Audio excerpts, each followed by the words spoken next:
AI టెస్టింగ్కి employment opportunities ఎలా ఉంటాయి? ఇప్పుడు కరెంట్ మార్కెట్ సినారియో ఎలా ఉంది? వితౌట్ ఫీలింగ్ ప్యానిక్ ఓకే, సింపుల్గా మీరు ఏఐ అప్డేట్ అవ్వండి. మీరు ఏఐకి అప్డేట్ అవ్వడం చాలా సింపుల్. దీనికి ఏఐ టెస్టర్కి అసలు కోడింగ్తో సంబంధం లేదు. First point. అమ్మయ్య అనుకుంటారు చాలా మంది, కోడింగ్ లేదు ఇట్ అంటే. Is true. ఏఐ ఎంత కరెక్ట్గా డెవలప్ చేస్తారంటే దానికి తప్పు వస్తున్నప్పుడు రికగ్నైజ్ చేస్తుంది, అది రెక్టిఫై చేసుకుంటుంది అదే. Okay. కానీ మనం రెక్టిఫై చేసుకోమని మనం చెప్పగలగాలి ఒకసారి. Oh, హ్యూమన్ లేకుండా ఆర్టిఫిషియల్ ఇంటెలిజెన్స్ అనేది లేదు అనే పదం మనం గుర్తిస్తే వీఆర్ వెరీ హ్యాపీ. yeah, వాళ్ళనే ఏఐ అటానమస్ ఇంజనీర్స్ అంటాం. okay. మీకు మ్యాథ్స్ అయితే వచ్చి ఉండాలి. మ్యాథ్స్ కావాలన్నాం. ఏ మ్యాథ్స్ కావాలి? 8th, 9th, 10th మ్యాథ్స్ ఉంటే చాలు. మీరు అట్లే అంటారు సార్, కానీ చాలా ఎక్కువ ఎక్స్పెక్ట్ చేస్తారు జాబ్కి. ఇది రియాలిటీ. Ah. మీరు చెప్పింది అవసరమైతే లేదు. ఎందుకంటే నేను ఒక టెస్టర్గా, ఒక డెవలపర్గా, ఒక డిజైనర్గా, ఒక ప్రోగ్రామర్గా నా 2.5 decades ఎక్స్పీరియన్స్లో అన్ని కార్నర్స్ నేను చూశాను. టెస్టర్గా మీరు అప్గ్రేడ్ అవుతున్నప్పుడు అప్గ్రేడ్ అవ్వండి ఇమీడియట్గా. బట్ కోడింగ్ అవసరం లేదు. మోడల్స్ బాగా నేర్చుకోండి, మ్యాథ్స్ బాగా నేర్చుకోండి. Welcome to iDream. నా పేరు Lumpini. AI testing. So AI testing అంటే it's a process of evaluating and validating artificial intelligence అనేది తెలుసు. సాఫ్ట్వేర్లో ఉన్న వాళ్ళకి దీని గురించి బాగా తెలిసే ఉంటుంది. బట్ కెరియర్ ఆపర్చునిటీస్ ఎలా ఉంటాయి, ఎంప్లాయ్మెంట్ ఎలా ఉంటుంది, అలాగే వీళ్ళకి ప్యాకేజెస్ ఎలా ఉంటాయి, ఇవన్నీ కూడా డిస్కస్ చేద్దాం. ఈరోజు మనతో పాటు ఉన్నారు senior faculty from Quality Thought Subbaraj garu. Let's talk to him. Hello sir. Hi madam. So AI టెస్టింగ్కి ఎంప్లాయ్మెంట్ ఆపర్చునిటీస్ ఎలా ఉంటాయి? ఇప్పుడు కరెంట్ మార్కెట్ సినారియో ఎలా ఉంది? యా, సో ఇప్పుడు ఏ అనే దాని గురించి మాట్లాడుకున్నప్పుడు మనం గ్లోబల్గా మాట్లాడుకుంటాం. అంటే జనరల్గా ప్రతి ప్లేస్లోనూ ఏ రీప్లేస్ చేస్తుందని చెప్పేసి అనుకుంటున్నాం. టెస్టింగ్ని కూడా రీప్లేస్ చేస్తుంది అది. ఓకే, అంటే రీప్లేస్ చేయడం అనేకంటే అప్డేట్ అవుతుంది. Simple word. ఏ టెస్టర్ భయపడడం అవసరం పని లేదు. సో అంటే టెస్టర్స్ మీకు తెలియదు, కానీ జనరల్ అంటే మీరు మీడియాలో ఉన్నారు కాబట్టి, అంటే సాఫ్ట్వేర్లో ఉన్న వాళ్ళు అన్నట్టుగా మీరు చెప్పినట్టుగా బ్లాక్ బాక్సెస్ అని, వైట్ బాక్సెస్ అని, గ్రే బాక్స్, చాలా డిఫరెంట్ టైప్స్ పీపుల్ ఉంటారు. అలాగే ఫంక్షనల్ అని, నాన్ ఫంక్షనల్ అని, పర్ఫార్మెన్స్ అని, so different kinds of testings వాళ్ళు చేస్తూ ఉంటారు. వీళ్ళందరూ కూడా ఏమంటామంటే సింపుల్గా మనము వితౌట్ ఫీలింగ్ ప్యానిక్, ఓకే, సింపుల్గా మీరు ఏఐ అప్డేట్ అవ్వండి. మీరు ఏఐకి అప్డేట్ అవ్వడం చాలా సింపుల్. దీనికి ఏఐ టెస్టర్కి అసలు కోడింగ్తో సంబంధం లేదు. First point. Okay. You doesn't require a single word like int, float, char, string, double, curly bracket, semicolon, ఇవన్నీ syntax error, run time error, ఇవన్నీ అవసరం లేదు. అమ్మయ్య అనుకుంటారు చాలా మంది, కోడింగ్ లేదు అంటే. It is true. కానీ కొన్ని కంపెనీస్ ఏమన్నాయంటే పైథాన్ బేసిక్స్ రావాలంటారు. రియాలిటీకి వెళ్తే అసలు మీకు కోడింగ్తో సంబంధం లేదు. ఓకే. యాక్చువల్గా ఇటువంటి అప్పుడు నేను కొన్ని ఎగ్జాంపుల్ చూపిందాం అనుకున్నాను. ఎందుకంటే ఎగ్జాంపుల్ అనేది వాళ్ళకి చాలా క్లారిటీగా ఉంటుంది. ఏఐ ఎంత కరెక్ట్గా డెవలప్ చేస్తారంటే దానికి తప్పు వస్తున్నప్పుడు రికగ్నైజ్ చేస్తుంది, అది రెక్టిఫై చేసుకుంటుంది అదే. కానీ మనం రెక్టిఫై చేసుకోమని మనం చెప్పగలగాలి ఒక్కొక్కసారి. ఎలా అయితే ఒక హ్యూమన్గా మన పేరెంట్స్ ఉంటారు. మనం ఎంత పెద్దవాళ్ళైనా వాళ్ళు ఏదో మనకి సజెస్ట్ చేస్తూ ఉంటారు. వాళ్ళు పేరెంట్స్ అంతే, వాళ్ళు చేస్తారు. మనం వినవలసి, వాళ్ళు చెప్పిన ప్రతి పదంలోనే compulsory there is a meaning. అది మనం టుమారో మేబీ మనం చాలా పెద్దవాళ్ళే, ఏదో ఒక దేశానికి ప్రెసిడెంట్ అయిపోయినా కూడా వాళ్ళ వాల్యూ చాలా చాలా ఇంపార్టెంట్. సేమ్ అట్లా ఏఐకి హ్యూమన్ అనే హెల్ప్ చాలా ఇంపార్టెంట్. హ్యూమన్ లేకుండా ఆర్టిఫిషియల్ ఇంటెలిజెన్స్ అనేది లేదు అనే పదం మనం గుర్తిస్తే వీఆర్ వెరీ హ్యాపీ. వాళ్ళనే ఏఐ అటానమస్ ఇంజనీర్స్ అంటాం. ఓకే. అటానమస్ టెస్టింగ్ చేస్తామంటే ఇండిపెండెంట్గా ఏ టెస్టింగ్ చేసుకుంటుంది. అంటే ఫుల్లీ ఇండిపెండెంట్ అంటే కాదు, పార్షియల్లీ డిపెండెంట్. సో ఏ విధమైనటువంటి మనకి జాబ్స్ వస్తాయి ఇక్కడ, అసలు ఎట్లా ఉంటుంది ఏ టెస్టింగ్ అనేది. ఫర్ ఎగ్జాంపుల్ నేను ఏ టెస్టింగ్ ఆల్మోస్ట్ హైదరాబాద్లోనే కాదు ఇండియాలోనే ఫస్ట్ టైం నేను స్టార్ట్ చేసి చెప్పినప్పుడు మంచి రెస్పాన్స్ వచ్చింది. దెన్ గోయింగ్ ఆన్ పిల్లలు చాలా డౌట్లు అడుగుతారు, సరే ఈ అప్లికేషన్ ఎట్లా కుదురుతుందా, అట్లా కుదురుతుందని. లేదా ఎట్లా అసలు ఏ టెస్ట్ అవ్వాలంటే ప్రైమరీ స్కిల్ ఏంటి, కోడింగ్ అవసరం లేదు, కానీ మీకు మ్యాథ్స్ అయితే వచ్చి ఉండాలి. కింద వెంటనే కొంతమంది స్టూడెంట్స్ సరే ఏదో ఒకటి ఫిట్టింగ్ పెడతారు, మీరు పెట్టారు అంటారు. అది ఇప్పుడు మ్యాథ్స్ నుంచి వచ్చిందే కోడింగ్, ఇది వద్దు అంటున్నాం, మ్యాథ్స్ కావాలంటున్నాం. ఏ మ్యాథ్స్ కావాలి? 8th, 9th, 10th మ్యాథ్స్ ఉంటే చాలు. మీరు అట్లే అంటారు సార్, కానీ చాలా ఎక్కువ ఎక్స్పెక్ట్ చేస్తారు జాబ్కి. ఇది రియాలిటీ. మీరు చెప్పింది ఎందుకు ఎక్కువ ఎక్స్పెక్ట్ చేస్తామంటే 10th క్లాస్ ఏం దాటలేదు మేము, లోపలనే ఎక్కువ ఎక్స్పెక్ట్ చేస్తున్నాం. ఓకే. ఫర్ ఎగ్జాంపుల్ ఓకే, మీరు అన్నట్టుగా ఆ క్వశ్చన్ నేను తీసుకుంటాను. ఓకే, ఇప్పుడు స్టాట్ ఎప్పుడు వస్తుంది మనకి? స్టాటిస్టిక్స్ అనే పదం మీరు డిగ్రీలో విన్నారా, 10th 8th 9th విన్నారా? స్టాటిస్టిక్స్, మ్యాథ్స్ టు స్టాటిస్టిక్స్ అయితే మనం 9th స్కూలింగ్ స్కూల్లోనే ఉంటాం, అది మాత్రం ట్రూ కదా. మరి ఆ స్టాటే నాకు కావాలి, మీను మీడియను మోడు. సో ఒక టెస్టర్గా మీకు ప్రైమరీగా ఉండవలసింది మ్యాథ్స్ నాలెడ్జ్. అది లేకుండా మీరు ఏమీ చేయలేరు. ఓకే.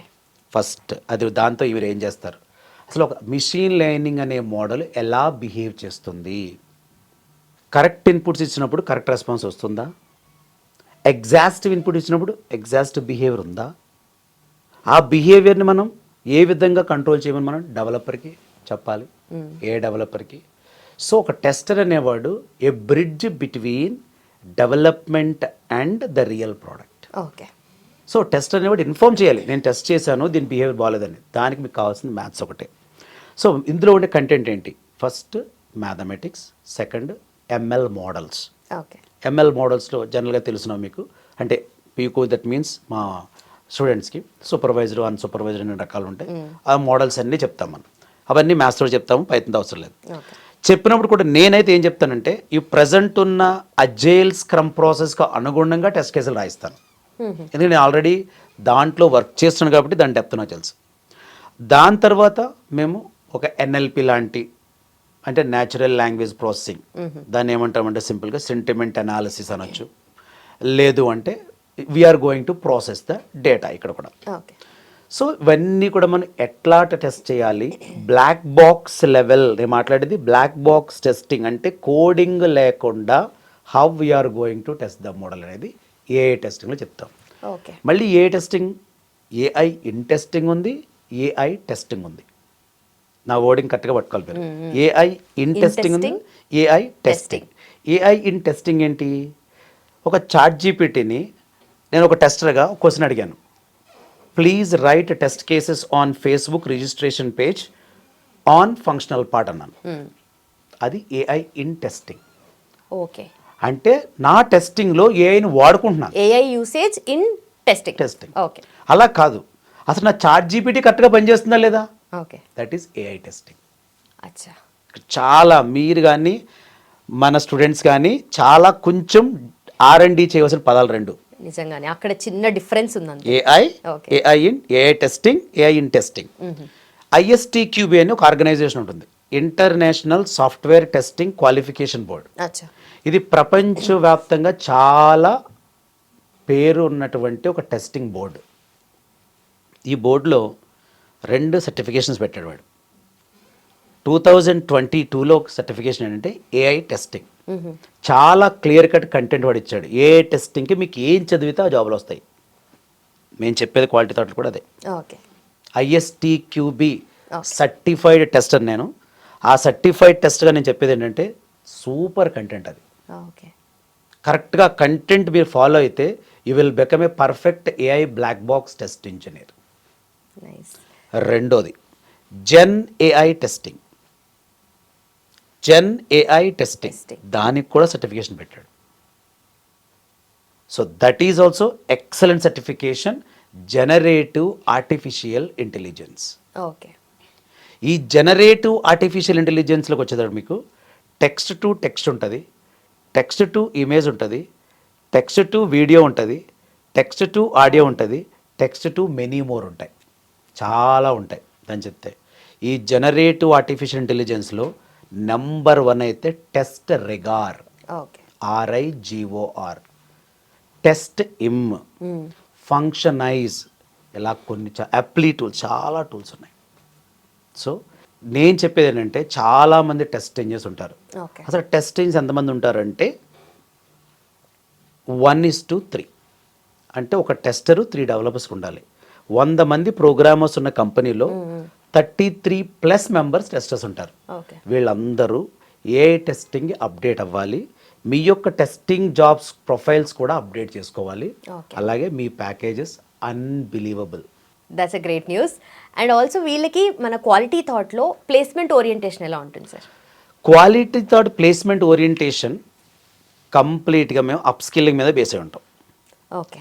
ట్రైన్ చేసిన తర్వాత ఏ కంపెనీస్ అయితే మమ్మల్ని అడుగుతారో స్కిల్స్, ఆ స్కిల్స్ మీద ట్రైన్ చేస్తాం అందరినీ. ఓకే.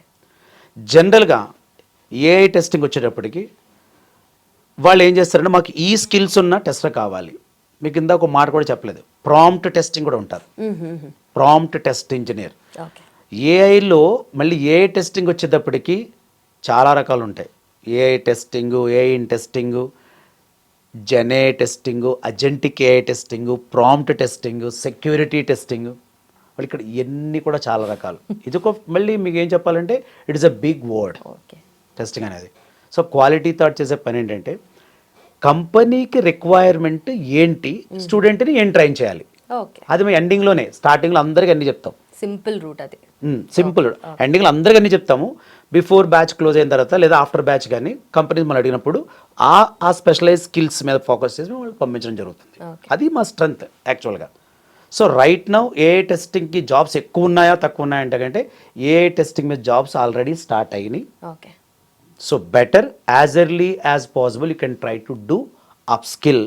మీరు వర్క్ చేస్తూ ఉంటే if you are fresher, if you are getting fear about the coding, అసలు కోడింగ్ గురించి యాక్చువల్గా చెప్పాలంటే మనం పైథాన్ గురించి ఒక వీడియో కూడా చేయాలి. డెఫినెట్లీ. ఎందుకంటే పైథాన్ అనే పేరు మీరు వినే ఉంటారు, అది ఎవరి కోసం కనిపెట్టారు మీకు తెలుసా? స్కూల్ పిల్లల కోసం కనిపెట్టాడు ఆయన. Is it? ఒకసారి మీరు ఎప్పుడైనా వీడియో చూస్తే గైడో వ్యాన్ రోసమ్ అని చెప్పేసి ఉంటారు, ఆయన పైథాన్ కనిపెట్టింది చిన్న పిల్లలకి ప్రోగ్రామింగ్ లాంగ్వేజ్ లేదా అని ఆయన బాధపడేవాడు. ప్రొఫెషనల్స్కి ఉంది, ఆయన చాలా పిల్లలు అంటే చాలా ఇష్టం ఆయనకి, డచ్ మ్యాథమెటిషియన్ ఆయన బాధపడేవాడు, అది పైథాన్ కనిపెట్టాడు. ఆ పైథాన్ ఎంత సింపుల్ తెలుసా మీకు? కొన్ని ప్రోగ్రామింగ్ లాంగ్వేజెస్లో మీరు 10 లైన్లో చేయవలసిన పని ఇది ఒక హాఫ్ లైన్లో చేస్తుంది. అది నేను సెపరేట్గా మనం ప్రోగ్రామింగ్ చూపిస్తాం. నిజంగా చిన్నపిల్లల టెక్నాలజీ ఎవరైనా నేర్చుకోవచ్చు పైథాన్. ఓకే, డెఫినెట్గా మీరు నేర్చుకోండి, ఫ్రెషర్స్ కూడా. కానీ కోడింగ్ అవసరం లేదు, ఉంటే మీకు స్ట్రెంత్ అవుతుంది. ఓకే. అవసరమైతే లేదు, ఎందుకంటే నేను ఒక టెస్టర్గా, ఒక డెవలపర్గా, ఒక డిజైనర్గా, ఒక ప్రోగ్రామర్గా నా 2.5 decades ఎక్స్పీరియన్స్లో అన్ని కార్నర్స్ నేను చూశాను. థ్యాంక్స్. ఎందుకంటే నా పిల్లలు నేను చాలా వయసుపడతారు, ఎందుకంటే నేను వాళ్ళకి చెప్పేది ఎట్లా ఉంటుందంటే మా పిల్లలకి ఎట్లా చెప్తాను వాళ్ళకి అట్లా చెప్తాను. సో టెస్టర్గా మీరు అప్గ్రేడ్ అవుతానుకున్నప్పుడు అప్గ్రేడ్ అవ్వండి ఇమీడియట్గా. బట్ కోడింగ్ అవసరం లేదు, మోడల్స్ బాగా నేర్చుకోండి, మ్యాథ్స్ బాగా నేర్చుకోండి. Okay, done sir, perfect. Thank you so much. Thank you madam. చూశారు కదా, ఫ్రెషర్స్ అయినా ఆల్రెడీ ఎంప్లాయీస్ అయినా కూడా ఏఐ టెస్టింగ్ గురించి గుర్తుపెట్టుకోవాలి. అండ్ దీంట్లో స్కోప్ అయితే చాలా బాగుంది. అండ్ ఆల్సో జాబ్స్ కూడా, ఆపర్చునిటీస్ కూడా స్టార్ట్ అయ్యాయని సార్ చెప్తున్నారు. And you have to remember quality thought in this case. So కింద మెన్షన్ చేసిన నెంబర్కి కాల్ చేయండి. డౌట్స్ ఏమైనా ఉంటే కామెంట్ సెక్షన్లో మెన్షన్ చేయండి. అలాగే లింక్స్ డిస్క్రిప్షన్లో ఉన్నాయి, do click on and enrol చేసుకోండి. Thank you so much for watching. Keep watching I dream.